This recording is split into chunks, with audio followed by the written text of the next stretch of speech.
स्वाति जी ग्वालियर से। राधे राधे। राधे राधे महाराज जी। महाराज जी, जीवन का लक्ष्य कैसे तय करें? कैसे पता चले कि जो सोचा है वही सही है?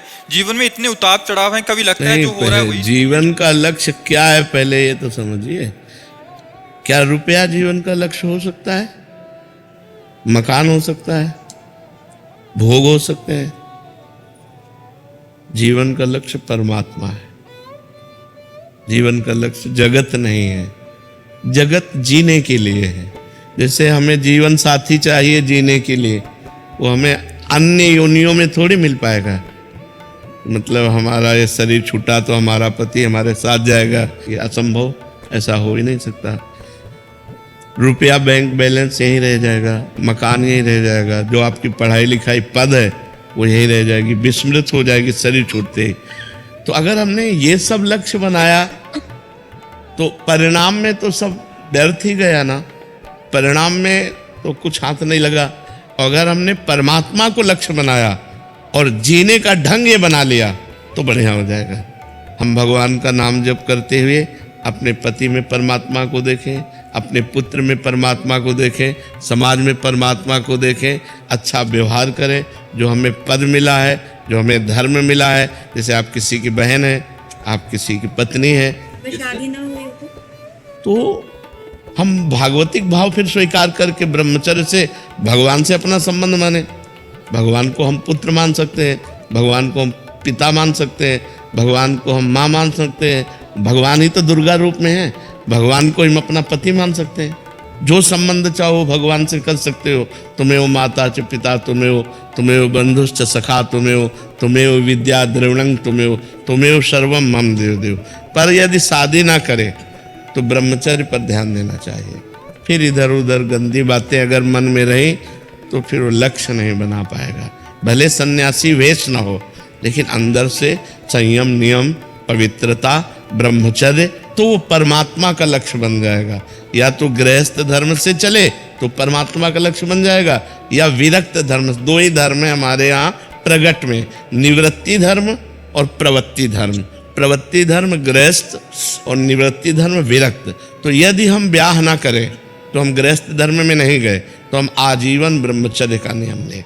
हम किसी भी पुरुष का स्पर्श काम भाव से नहीं करेंगे। तो वो जो ताप है, काम का जो वेग हमें तपाता है, वो तपस्या बन जाती है, और उसी तपस्या से भगवान प्रसन्न हो जाते हैं। इसीलिए हमको एक धर्म तो स्वीकार करना चाहिए। आज गृहस्थी में बड़ा संशय हो रहा है। पति पत्नी में प्रेम नहीं रह गया। जब पति को देखती है कि दूसरी लड़की से, स्त्री से, या पति देखता है कि दूसरे पुरुष से, तो दोनों का मन अशांत हो जाता है। या तो संबंध विच्छेद, तलाक में उतर जाते हैं, या फिर हिंसा में उतर जाते हैं। तो गृहस्थ धर्म में भी बड़ा अब संशयपूर्ण है। बहुत ज्यादा विवाह विच्छेद बहुत ज्यादा हो। हाँ, और हिंसाएं भी हो रही हैं। आप देखिए, क्योंकि हमारे देश में ये सूट नहीं करेगा सूत्र। हमारा देश धर्म प्रधान है। ये विदेश में चलेगा, भारत में नहीं चलेगा। विदेश में ऐसा होता होगा, भारत में नहीं चलेगा। तो भारत में दो मार्ग बनाए गए हैं, एक प्रवृत्ति मार्ग धर्म ग्रंथों के द्वारा, और एक निवृत्ति मार्ग। यदि हम प्रवृत्ति में जाएं तो एक पुरुष को पति रूप में स्वीकार कर धर्म पूर्वक आजीवन, एक पत्नी को स्वीकार करके धर्म पूर्वक आजीवन प्यार में जीवन व्यतीत करें, यह हमारा सनातन धर्म कहता है। और यदि हमने ब्याह नहीं किया तो फिर हमें ब्रह्मचर्य से रहना चाहिए। तो यदि हम ब्याह ना करें तो ब्रह्मचर्य से रहें, अपने जीवन को पवित्र करके भगवान के चरणों में समर्पित कर दें।